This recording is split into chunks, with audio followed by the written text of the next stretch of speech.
एक बेहतरीन माहौल में ही विकास की आशा और आकांक्षाओं को पूरा किया जा सकता है। जहां पर सुरक्षा न हो, जहां उपद्रव हो, जहां दंगाग्रस्त हो, जहां पर महीनों महीनों कर्फ्यू हो, वहां विकास और उज्जवल भविष्य की कल्पना भी नहीं की जा सकती है। 2017 के पहले कमोवेश उत्तर प्रदेश की यही स्थिति थी। कौन ऐसा जिला था जहां दंगे न हुए हों? कौन ऐसा जिला था? आपके मथुरा के जवाहर बाग की घटना हो, कोसी कला का दंगा हो,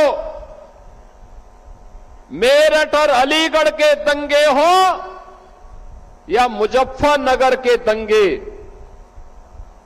महीनों महीनों कर्फ्यू, आम जन त्रस्त होता था, व्यापार चौपट होता था, नौजवान की नौकरी पर उसे हाथ धोना पड़ता था, जनजीवन अस्त व्यस्त होता था, प्रदेश बदनाम होता था।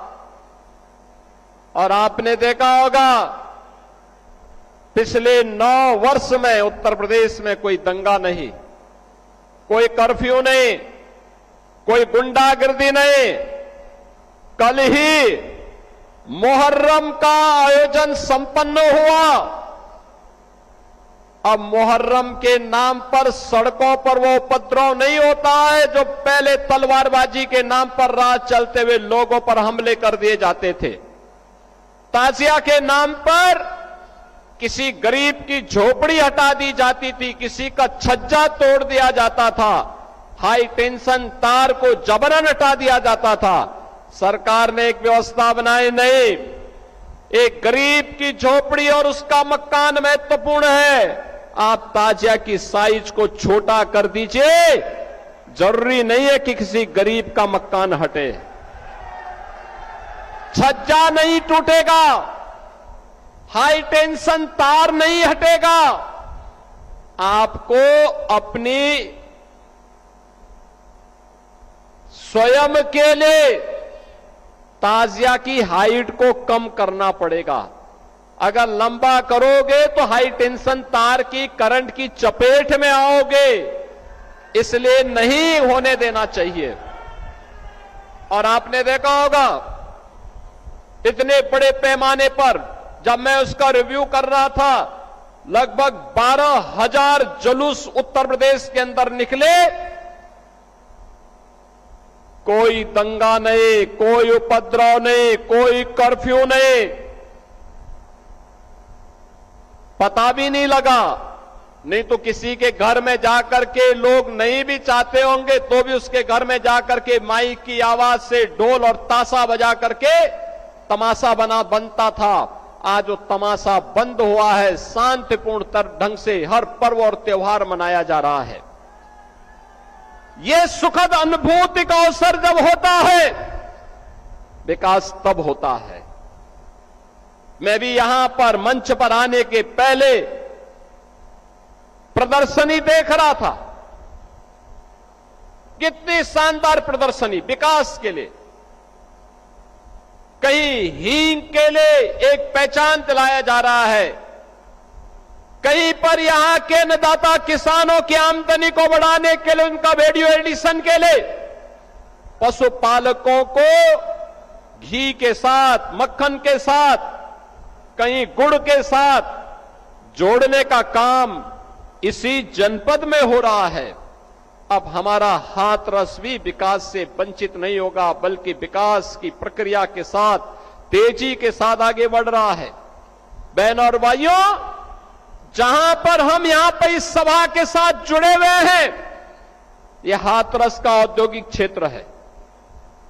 मथुरा बरेली 4 लेन के साथ जुड़ा हुआ क्षेत्र है और तेजी के साथ अब उद्यम यहां पर आ रहे हैं। उद्यम आने का मतलब यहां पे रोजगार के नई संभावनाओं को आगे बढ़ाना।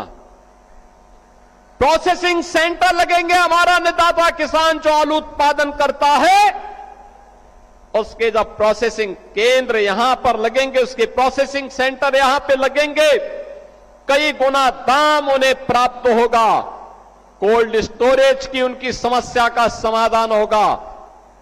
जिसको प्रोसेसिंग के साथ जिस उद्यमी को यहां पर उद्यम चलाना है वह खेत से अन्नदाता किसान का आलू खरीदेगा, किसान का कोल्ड स्टोरेज का खर्चा बचेगा, किसान को अच्छा दाम मिलेगा। और ऐसे ही तो प्रोसेसिंग सेंटर हम लोगों ने कोसी कला में, मथुरा में स्थापित करवाया है। अंतर्राष्ट्रीय पोटैटो सेंटर हम लोगों ने आगरा में स्वीकृत किया है। आलू की अच्छी सीड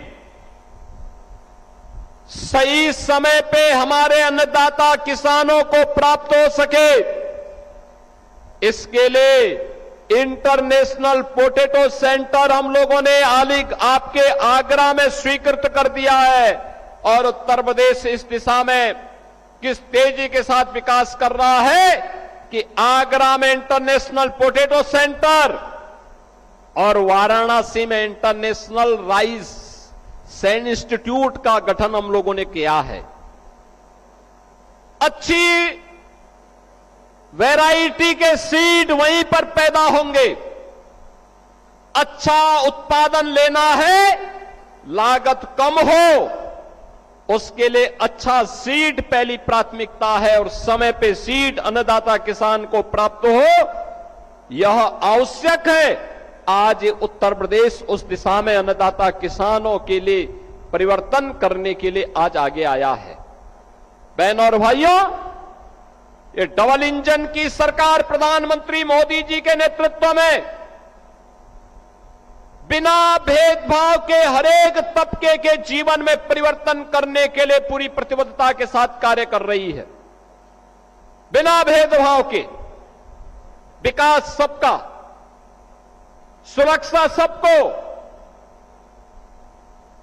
योजनाओं के लाभ में कोई भेदभाव नहीं, न जाति के नाम पर, न क्षेत्र के नाम पर, न भाषा के नाम पर, सभी को योजनाओं का लाभ मिल रहा है। हर गरीब को फ्री में राशन की सुविधा का लाभ, हर गरीब को सिर ढकने के लिए एक आवास की सुविधा, हर गरीब के घर में शौचालय की सुविधा। एक कांग्रेस और समाजवादी पार्टी की सरकार में रसोई गैस का जो सिलेंडर का कनेक्शन लेने के लिए आपको दर दर की ठोकरें खानी पड़ती थी, ये डबल इंजन की भारतीय जनता पार्टी की सरकार आज उसे फ्री में कनेक्शन उपलब्ध करवाने का काम उन हर परिवारों को कर रहा है जिनके पास अपना एलपीजी का कनेक्शन नहीं था। हमारी सरकार वर्ष में 2 बार होली और दीपावली में ऐसे उज्ज्वला योजना के उपभोक्ताओं को फ्री में सिलेंडर उपलब्ध करवाने का काम भी कर रही है। भरा हुआ सिलेंडर उपलब्ध करवाते हैं। अच्छी सरकारें जब आती हैं तब विकास भी होता है, गरीबों का कल्याण भी होता है, नौजवानों के लिए रोजगार भी मिलता है,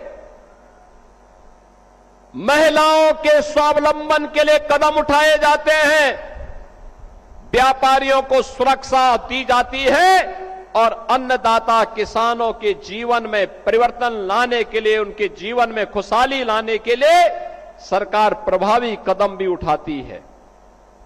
बहनों और भाइयों, ये सब संभव हो पा रहा है आपके द्वारा एक निर्णय से। एक निर्णय आप लेते हैं, कमल का बटन दबाते हैं, बीजेपी या एनडीए के प्रत्याशियों को विजयी बना करके भेजते हैं, बदले में विकास मिलता है, बदले में सुरक्षा मिलती है, बदले में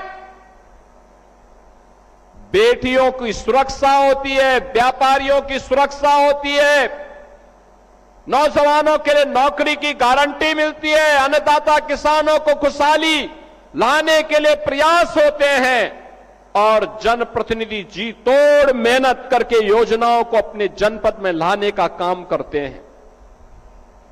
बहनों और भाइयों, यही तो परिवर्तन हुआ है। आज हमारे यूपी का नौजवान यूपी के बाहर जाता है तो अब पहचान का संकट नहीं है, पहचान का संकट अब उसके सामने नहीं है। 2017 के पहले उत्तर प्रदेश का नौजवान अपनी पहचान छुपाता था, हाथरस का हो, अलीगढ़ का हो, कासगंज हो, एटा हो। यहां का नौजवान जब यूपी के बाहर जाता था, लोग पूछते थे कहां से आए हो, तो लोग कहते थे दिल्ली के रहने वाले हैं। अपनी पहचान दिल्ली से देते थे, हाथरस से नहीं देते थे, एटा से नहीं देते थे, क्योंकि पिछली सरकारों ने इतनी बदनामी मोल ले ली थी। हर जिले में माफिया इनके हो गए थे, ये गरीबों का शोषण करते थे, सार्वजनिक जमीनों पर कब्जा करते थे, विकास की योजनाओं को डकार जाते थे, अराजकता पैदा करते थे, उपद्रव पैदा करते थे और इनके गुर्गे जगह जगह जाकर के व्यापारियों के साथ, किसानों के साथ लूटपाट करते थे और बेटी की सुरक्षा के पे भी खतरा पैदा करते थे। लेकिन डबल इंजन की सरकार ने कहा कि नहीं, जीरो टॉलरेंस, अपराध और अपराधियों के प्रति जीरो टॉलरेंस, और आज वह जारी है। माफिया मुक्त उत्तर प्रदेश, उपद्रव मुक्त उत्तर प्रदेश, दंगा मुक्त उत्तर प्रदेश और कर्फ्यू मुक्त उत्तर प्रदेश बनने के साथ अब उत्तर प्रदेश भारत की अर्थव्यवस्था का एक ग्रोथ इंजन के रूप में अपनी भूमिका का निर्वहन करते हुए तेजी के साथ बढ़ती हुई, अब उभरती हुई अर्थव्यवस्था के रूप में अपने आप को स्थापित किया है। और इसीलिए तो आज मैं आपके बीच आया हूं। मुझे आश्चर्य होता है, मैं कल समाजवादी पार्टी के अध्यक्ष श्री अखिलेश यादव जी का एक बयान पढ़ रहा था। वो कह रहे थे कि उनकी सरकार आएगी तो अयोध्या को धार्मिक नगरी बनाएगी। अरे आप क्या धार्मिक नगरी बनाएंगे? आपने तो अपना इतिहास देखिए, राम भक्तों पर गोली आप ही के लोगों ने चलाई थी, आप ही की सरकार ने चलाई थी, समाजवादी पार्टी की सरकार ने। आज जब राम भक्तों के परिश्रम और पुरुषार्थ से प्रधानमंत्री मोदी जी के नेतृत्व में अयोध्या अब त्रेता युग का स्मरण करा रही है, तो आपके मुंह में भी पानी आने लग गया है। अरे भूल जाओ, आपने तो थानों में और जेलों में कृष्ण जन्माष्टमी के आयोजन को भी रोक दिया था, कांवड़ यात्रा पे प्रतिबंध लगा दिया था। जो आज जब हमारे जनप्रतिनिधि कह रहे थे ना कि हाथरस में 22 से ज्यादा मंदिरों का सुंदरीकरण हुआ, क्या यह समाजवादी पार्टी के समय में संभव था? क्या उनके समय में नहीं था, क्योंकि उस समय यह पैसा कब्रिस्तान की बाउंड्री वाल के लिए जाता था और वही तो हमने मंदिरों की तरफ डाइवर्ट किया है।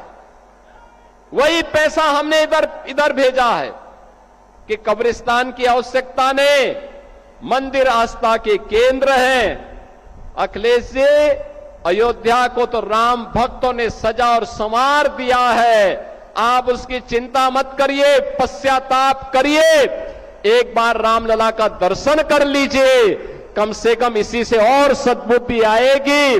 और अब तैयारी करिए कि हम कृष्ण कन्हैया के लिए भी कुछ कर सकें। अब मथुरा की बात करिए। अगर सचमुच अपने को धार्मिक कहलाने का प्रयास कर रहे हो तो मथुरा वृंदावन पे खुल करके बोल दीजिए, श्री कृष्ण जन्मभूमि पर खुल करके बोल दीजिए और बोलिए ना कि श्री राम जन्मभूमि मुक्ति के आंदोलन की तर्ज पर ही श्री कृष्ण जन्मभूमि की मुक्ति का भी अभियान चलना चाहिए। भगवान श्री कृष्ण की जन्मभूमि को भी सम्मान मिलना चाहिए। हमारी सरकार वहां श्रद्धालुओं को बुनियादी सुविधाएं उपलब्ध करवाने का कार्य कर रही है। युद्ध स्तर पर हम प्रयास कर रहे हैं, लेकिन आप में हिम्मत नहीं, क्योंकि आप तो मुल्ला और मौलवियों के सामने घुटने टेकने के सिवाय आपके पास कोई ऐसा एजेंडा नहीं जो प्रदेश के विकास के लिए हो, अयोध्या, मथुरा या काशी के उत्थान के लिए हो, उनकी पहचान को, पौराणिक पहचान को बनाए रखने के लिए हो। ये धूल झोंकने का काम मत करो। एक खिसियानी बिल्ली खंबा नोचे वाली कहावत को चरितार्थ मत करो। अयोध्या अपनी पहचान के लिए आप पर मोहताज नहीं है। अयोध्या की अपनी पहचान है और अयोध्या ने अपनी पहचान को दुनिया के अंदर फिर से बनाया हुआ है। बहनों और भाइयों, ये जो दोहरे चाल चलने वाले लोग हैं, ये वही लोग हैं जो जनता जनार्दन को धोखा देते हैं। याद करिए, लोकसभा चुनाव के समय एक कांग्रेस और समाजवादी पार्टी आई थी, संविधान की दुआई दे रही थी। आपने भी 25 जून को आपातकाल दिवस मनाया, संविधान हत्या दिवस का आयोजन किया होगा अपने अपने जनपदों में। 25 जून 1975 भारत के संविधान का गला दबाने का काम, बाबा साहब भीमराव अंबेडकर के द्वारा बनाए गए संविधान के अपमान करने का काम अगर किसी ने किया था तो कांग्रेस ने किया था। और कांग्रेस के उस पाप में आज समाजवादी पार्टी जबरदस्ती उनके साथ मिलकर के उस पाप में भागीदार बन रही है। ये जो कांग्रेस ने पाप किया था, उस समय देश के सभी विपक्षी दलों को कांग्रेस की सरकारों ने बंद कर दिया था। चाहे वह जयप्रकाश नारायण जी रहे हो, चाहे वह राजनारायण जी रहे हो, सरदेय अटल बिहारी वाजपेयी जी, सरदेय लाल कृष्ण आडवाणी जी, डॉक्टर मुरली मनोहर जोशी जी, जितने वरिष्ठ नेता थे उनमें मुलायम सिंह यादव जी भी थे, श्री लालू प्रसाद यादव जी भी थे, कल्याण सिंह जी भी थे। ये सभी नेताओं को उठा करके बंद कर दिया गया था, जेल के अंदर बंद हो गए थे, तत्कालीन सरकार ने बंद कर दिया था। कहीं ये लोग संविधान के खिलाफ कांग्रेस के द्वारा किए गए इस कृत्य के खिलाफ सड़कों पर जनता जनार्दन के साथ उतर न जाए, इसलिए इनको बंद कर दिया गया। 1 लाख से अधिक गिरफ्तारियां किए थे कांग्रेस के लोग। और जिस मुलायम सिंह यादव को, समाजवादी पार्टी के नेता को तत्कालीन कांग्रेस सरकार ने अपमानित किया था, जेल के अंदर बंद किया था, उसी समाजवादी पार्टी आज कांग्रेस का शागिर्द बन करके उनके सामने घुटने टेक करके मुलायम सिंह की विरासत को भी अपमानित करने का काम कर रही है। अरे इसके बारे में सोचो। बाबा साहब भीमराव अंबेडकर के सपने को चकनाचूर करने का काम किसी ने किया? कांग्रेस और समाजवादी पार्टी ने किया। ये लोग हमेशा यही करते रहे हैं। इन्होंने वही कार्य किया जो सामाजिक न्याय के प्रतिकूल हो। अंबेडकर जी के नाम पर बने हुए मेडिकल कॉलेज का नाम बदल दिया। सामाजिक न्याय के पुरोधाओं का अपमान करना ये लोग अपना जन्मसिद्ध अधिकार समझते हैं। समाजवादी पार्टी में विकास का मतलब केवल एक गांव सिपाही में विकास माना जाता था और डबल इंजन के भारतीय जनता पार्टी की सरकार में विकास का मतलब उत्तर प्रदेश की 25 करोड़ जनता का विकास। उसमें हाथरस भी है, कासगंज भी है, एटा भी है, अलीगढ़ भी है, मथुरा भी है, फिरोजाबाद भी है, मैनपुरी भी है, आगरा भी है, इटावा भी है। हमारे लिए 75 जनपदों की सभी 350 तहसील और 25 करोड़ की आबादी का विकास ही हमारे लिए उत्तर प्रदेश का विकास है। हम उसको फिरकों में नहीं बांटते। हमने तुष्टीकरण की नीति को पूरी तरह खारिज किया है। हमने तो कहा कि गांव हो, गरीब हो, किसान हो, नौजवान हो, वह प्रधानमंत्री मोदी जी के मंत्र सबका साथ और सबके विकास के भाव के साथ कार्य करेगी। और इसीलिए अंतिम पायदान पर बैठे हुए व्यक्ति की संतुष्टीकरण का आधार, जिसे सरदेव पंडित दीनदयाल उपाध्याय जी ने अंत्योदय कहा था, उस अंत्योदय के लक्ष्य को प्राप्त करने की दिशा के लिए किया जाने वाला प्रयास, ये डबल इंजन की एनडीए सरकार का लक्ष्य है। यही बीजेपी के कार्यकर्ता या राष्ट्रीय लोकदल के कार्यकर्ताओं का यही लक्ष्य है और इसी लक्ष्य को प्राप्त करने की दिशा के लिए किया जाने वाला ये प्रयास है, जिस क्रम में आज मुझे हाथरस जनपद में आने का अवसर प्राप्त हुआ। मुझे बहुत अच्छा लगा यहां पे, जब मैं यहां के एंटरप्रेन्योर को देख रहा था, यहां के उद्यमियों को देख रहा था। अलग अलग क्षेत्र में उन्होंने अच्छा काम किया और यहां के जनप्रतिनिधियों के परिश्रम को लेकर के अभी मैं आया था। मुझे यहां पे 24 जून को आना था, लेकिन उस दिन दुर्भाग्यपूर्ण घटना घटित हो गई और बहनों और भाइयों, मैं उस दिन यहां पर उपस्थित नहीं हो पाया। लखनऊ में एक अग्निकांड की घटना घटित हो गई थी, मुझे वहां जाना पड़ा था। अलीगढ़ में मैंने बैठक ली थी इससे पहले विकास की योजनाओं की। हाथरस की भी चर्चा हुई थी। हमारे तीनों विधायकों ने, श्रीमती अंजला माहौर जी ने, श्री वीरेंद्र राणा जी ने, श्री प्रदीप चौधरी जी ने, श्री अनूप प्रधान जी ने यहां की सड़कों के लिए, पुलों के लिए, फ्लाईओवर के लिए अपने प्रस्ताव दिए और बहुत शीघ्र उन पर भी धनराशि अवमुक्त होने जा रही है।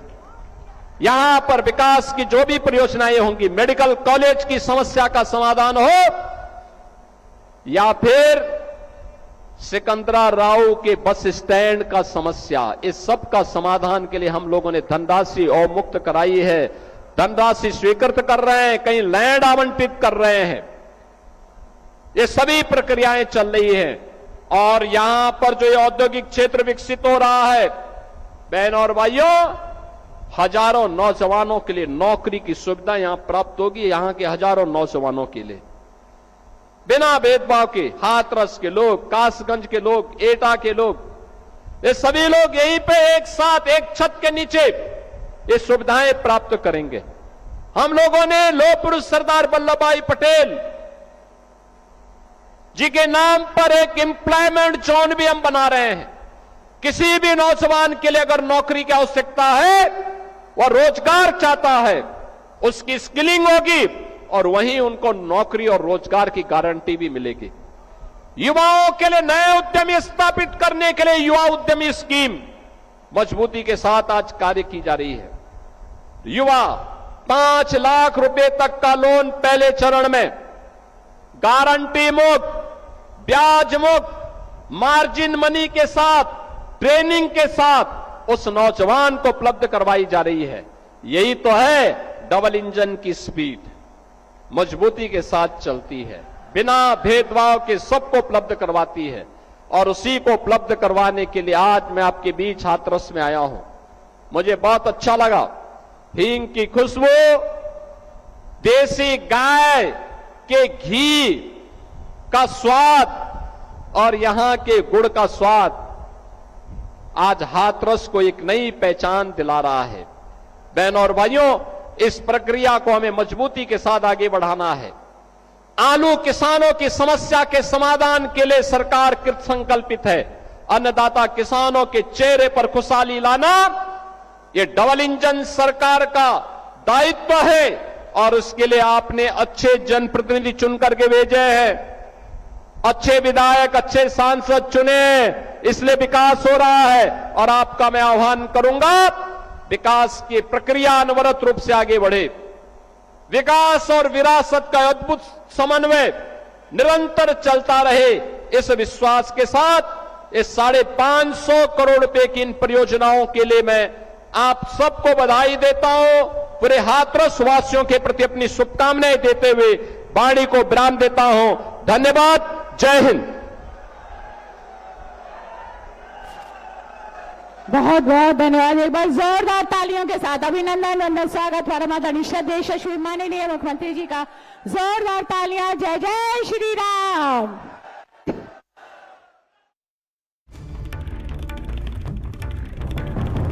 एक बड़ी खबर की ओर रुख कर लेते हैं। सीएम योगी आदित्यनाथ का दरअसल बयान देखने को मिला है। पहले यूपी का नौजवान पहचान छुपाता था। मुख्यमंत्री योगी आदित्यनाथ ने कहा है पहले हर जिले में माफिया होते थे, लेकिन अब माफियाओं का राज खत्म हुआ है। पहले गरीबों का शोषण हुआ करता था। मुख्यमंत्री ने अपने संबोधन में इस बात का जिक्र करा है। पहले विकास की योजनाओं को डकार जाते थे।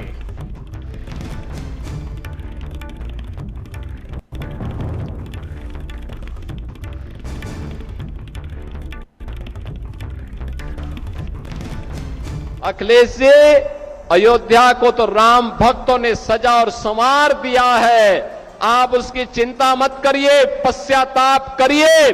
एक बार रामलला का दर्शन कर लीजिए, कम से कम इसी से और सद्बुद्धि आएगी। और अब तैयारी करिए कि हम कृष्ण कन्हैया के लिए भी कुछ कर सके। अब मथुरा की बात करिए। अपने को धार्मिक कहलाने का प्रयास कर रहे हो तो मथुरा वृंदावन पे खुल करके बोल दीजिए। श्री कृष्ण जन्मभूमि पर खुल करके बोल दीजिए और बोलिए ना कि श्री राम जन्मभूमि मुक्ति के आंदोलन की तर्ज पर ही श्री कृष्ण जन्मभूमि की मुक्ति का भी अभियान चलना चाहिए।